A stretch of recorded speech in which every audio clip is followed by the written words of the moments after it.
Halo Sobat Koperasi, kembali lagi bersama kami di channel YouTube Klinik Digitalisasi Koperasi NTT. Channel kami ini membahas tentang perkoperasian, perpajakan, keuangan, akuntansi, dan lain-lain. Jika Bapak Ibu membutuhkan informasi-informasi tersebut, jangan lupa untuk subscribe dan juga nyalakan notifikasi agar setiap informasi yang kami upload bisa dapat bermanfaat bagi Bapak Ibu dan juga pergerakan atau gerakan koperasi ya agar kita dapat meningkatkan koperasi. Kalau koperasinya sehat, melaksanakan sesuai tata kelola yang benar, maka anggotanya tentu pasti sejahtera. Baik Bapak Ibu, untuk kita diketahui bahwa sebelum kali ini kita akan membahas tentang cara menghitung sisa hasil usaha. Jadi sebelum kita masuk ke fase menghitung sisa hasil usaha, Bapak Ibu kita di video kami yang sebelumnya itu sudah ada tentang perhitungan hasil usaha. Jadi dari perhitungan hasil usaha itu kita memperoleh SHU bersih yang dimana siap untuk dibagikan ke pos-pos yang telah disepakati baik dalam anggaran dasar maupun anggaran rumah tangga atau peraturan khusus koperasi itu sendiri. Nah, Bapak Ibu, untuk koperasi contoh kali ini kita akan membahas tentang pembagian sisa hasil usaha dari Koperasi Simpan Pinjam ABC dan tahun buku 2022. Nah, untuk diketahui, sisa hasil usaha dari Koperasi Simpan Pinjam ABC ini Bapak Ibu nilainya adalah 12.784.811 rupiah. Nah, dari total SHU ini pemanfaatannya itu untuk 9 komponen. Nah, komponen-komponen ini Bapak Ibu ini disesuaikan dengan kebutuhan untuk prosentasenya ya. Nah, yang pertama pos pertama adalah cadangan umum. Cadangan umum ini adalah cadangan koperasi yang digunakan untuk mengcover risiko koperasi secara umum. Ini berdasarkan anggaran dasar, anggaran rumah tangga maupun peraturan khusus ya, entah itu berada di komponen mana. Ini diberikan 10%. Lalu untuk cadangan risikonya juga 10%. Nah, karena koperasi ini merupakan koperasi simpan pinjam atau koperasi Bapak Ibu jika memiliki unit simpan pinjam wajib memiliki namanya cadangan risiko. Cadangan risiko ini dibuat untuk mengcover risiko-risiko kredit macet atau kredit bermasalah. Jadi ini prosentasenya di sini adalah 10%. Nah, dua cadangan ini merupakan komponen modal koperasi ya. Jadi komponen modal yang berasal dari koperasi. Nah, ini 10% ya, 10% dari SHU-nya adalah 12.784.811 rupiah. Ini hasilnya adalah 1.278.400. Kita kasih contoh ya. Misalnya di sini ini 10 kita persentase dikali dengan ini SAU yang ada ya 12.784.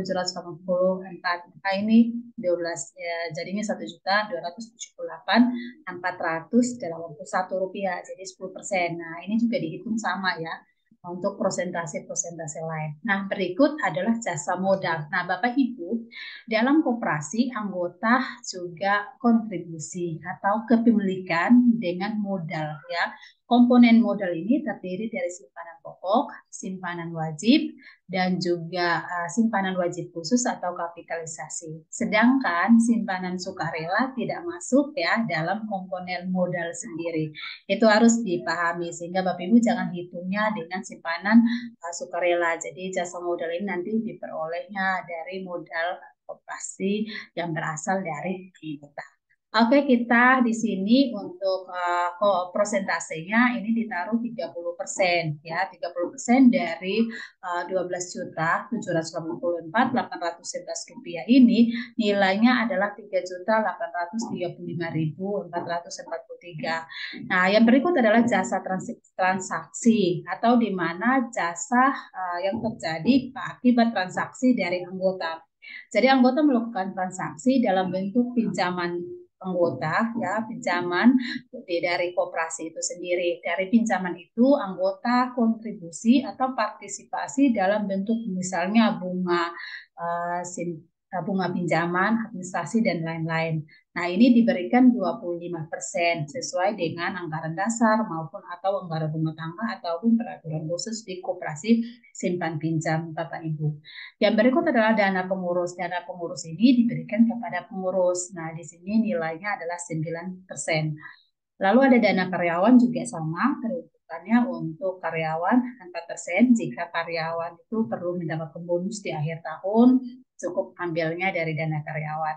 Yang berikut adalah dana pendidikan. Nah, Bapak Ibu, dana pendidikan ini digunakan untuk pendidikan perkoperasian sesuai dengan prinsip koperasi yang keenam ya. Pendidikan perkoperasian ini dilakukan dari dana ini dilakukan untuk pendidikan baik untuk pengurus, pengawas maupun anggota secara kontinu atau berkelanjutan minimal setahun sekali ya. Dari dana ini Bapak Ibu bisa gunakan. Nah, untuk informasi juga jangan lupa selalu stay tune karena kita juga akan melakukan pelatihan-pelatihan baik untuk pengurus, pengawas maupun anggota dan Bapak Ibu bisa mengambil dana ini sebagai biaya makan ataupun pulsa ya untuk kepentingan perkembangan koperasi dalam sisi pendidikan. Yang berikut adalah dana sosial. Pembagian dana sosial ini Bapak Ibu ini diperuntukkan untuk anggota yang misalnya mengalami sakit atau kedukaan atau juga orang-orang di sekitar koperasi, wilayah koperasi berada yang perlu bantuan sosial. Nah, uang ini atau dana ini digunakan untuk kepentingan-kepentingan tersebut sehingga rasa manfaat dari menjadi anggota koperasi itu ada.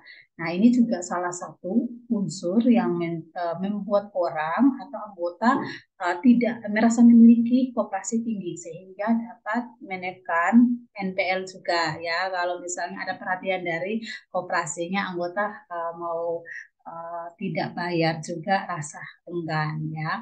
Di beberapa koperasi praktek ini sangat berhasil. Jadi jangan lupa pemanfaatan setiap dana yang ada. Dan yang terakhir adalah dana pengembangan daerah kerja. Jadi misalnya jika koperasi mau melakukan perluasan ya, jadi sebelumnya di kecamatan ini ingin pindah ke kecamatan lain atau desa lain, nah dana ini digunakan untuk pengembangan wilayah kerja atau pengembangan daerah kerja. Di sini nominalnya juga sama. Nah, Bapak Ibu prosentase ini walaupun di misalnya anggaran rumah tangga kita atau peraturan khusus kita untuk komponen yang masih pemutusannya adalah di rapat anggota tahunan. Jadi di rapat anggota Bapak Ibu misalnya ada komponen yang memang belum paten bisa diubah, Bapak Ibu silahkan ubah setelah disahkan oleh pengurus, maksudnya disahkan oleh rapat anggota, disahkan oleh anggota, maka barulah kita melakukan pembagian persentase ini. Nah, setelah pembagian persentase ini, Bapak Ibu, kita nanti distribusikan sesuai dengan posnya masing-masing. Jadi dana pendidikan, dana sosial, dana PDK, dana karyawan, dana pengurus. Kalau belum dimanfaatkan tuh tempatnya nanti di komponennya itu di kewajiban. Sedangkan cadangan umum, cadangan risiko adalah di modal ya. Terus jasa modal, jasa transaksi ini nanti kita bagi lagi kepada anggota sesuai dengan jumlah modal dan juga jumlah transaksi yang dimiliki. Oke, mari kita lihat di pembagian jasa modal dan jasa transaksi. Nah, ini Koperasi Simpan Pinjam ABC, daftar pembagiannya sisa hasil usaha kepada anggota tahun buku 2022. Nah, Bapak Ibu bisa lihat di sini di Koperasi contoh ini SAU jasa modalnya ini 3835 443. Ini ambilnya dari mana? Ambilnya dari sini Bapak Ibu. Dari modal ini persentase 30% dari 12.784.811 rupiah, dapatnya 3.835.443. Ini kita pindahkan di sini. Sama juga dengan SAU jasa transaksi. Ini nominalnya diambil dari persentase ya Bapak Ibu. Baik, kita lanjut. Ini di koperasi contoh ini Bapak Ibu kita ada jumlah anggota sebanyak 9 orang. Nah, dari 9 orang ini Bapak Ibu akan kita menghitung SHU bagian dari 9 orang ini. Yang pertama adalah SHU untuk modal, jasa modal dan juga jasa transaksi. Tapi sebelum kita menghitung dua unsur ini, Bapak Ibu kita harus jumlahkan dulu total modal. Nah, contoh untuk anggota pertama ini Surya Samuel, total modal yang dimiliki pada koperasi simpan pinjam ABC itu Rp21.973.734. Ini adalah total modal yang dimiliki, di mana yang jumlah ini dari simpanan pokok, simpanan wajib, dan juga simpanan wajib khusus atau kapitalisasi. Lalu Surya Samuel ini juga untuk tahun buku 2022 ini memiliki jumlah partisipasi dalam bentuk transaksi. Jadi dari pinjaman yang ada, Surya Samuel itu memberikan bunga pinjaman dan juga lain-lainnya ini sebesar Rp30.135.000 ya. Jadi nilai inilah yang nanti menjadi kita menghitungnya untuk memperoleh SHU. Mari kita lihat ya Bapak Ibu. Oke, untuk SHU jasa modal Bapak Ibu untuk Surya Samuel, punyanya Surya Samuel ini, kita hitung, contohnya ini sama dengan ini kan modal, ini SHU modal ya, maka rumusnya itu di jumlah modalnya Surya Samuel dikali dengan jasa modal yang telah kita bagi yang peroleh dari persentase, lalu dibagi dengan total modal keseluruhan dari seluruh anggota. Jadi ini 9 anggota total modalnya 196.816.151. Oke, maka dapatlah untuk SHU jasa modalnya adalah Rp428.212. Lalu bagaimana dengan SHU transaksi? Bapak Ibu kita bisa lihat di SHU transaksi. Nah, sama juga rumusnya. Ini adalah transaksinya Surya Samuel. Nah, ini 30 juta. Lalu kita kali dengan SHU jasa transaksi totalnya. Lalu kita bagi dengan total seluruh transaksi. Nah, total seluruh transaksi anggota adalah 133. Nah, ini kita bagikan. Maka jumlah SHU jasa transaksi dari Surya Samuel nilainya Rp720.212. Maka kita total SHU yang akan diterima oleh Surya Samuel itu sebesar 1.148.424. Angka ini diperoleh dari SHU jasa modal ditambah dengan SHU jasa transaksi. Nah, Bapak Ibu bisa lihat di sini ada contoh dari 9 orang ini, ada 3 yang tidak melakukan transaksi, sehingga SHU yang akan diterima hanya dari SHU modal saja atau SHU transaksinya tidak ada. Nah, ini ulang lagi, kalau misalnya kita mau hitung ini untuk SHU modal ya, perhatikan ini modal, maka kita cari modalnya. Di sini ya, di Wikosta kita kali dengan dengan jasa modal. Ini jasa modal ya, Bapak Ibu, SHU jasa modalnya ini. Lalu kita bagi dengan total seluruh modal dari anggota. Ini kita buat, Nah, jadilah. Nah, karena di sini jasa transaksi kosong, maka nilainya sama. Setelah itu rumusnya juga sama ya Bapak Ibu. Untuk format ini Bapak Ibu bisa download di link deskripsi di bawah dan bisa dijadikan bahan belajar dan juga bahan contoh.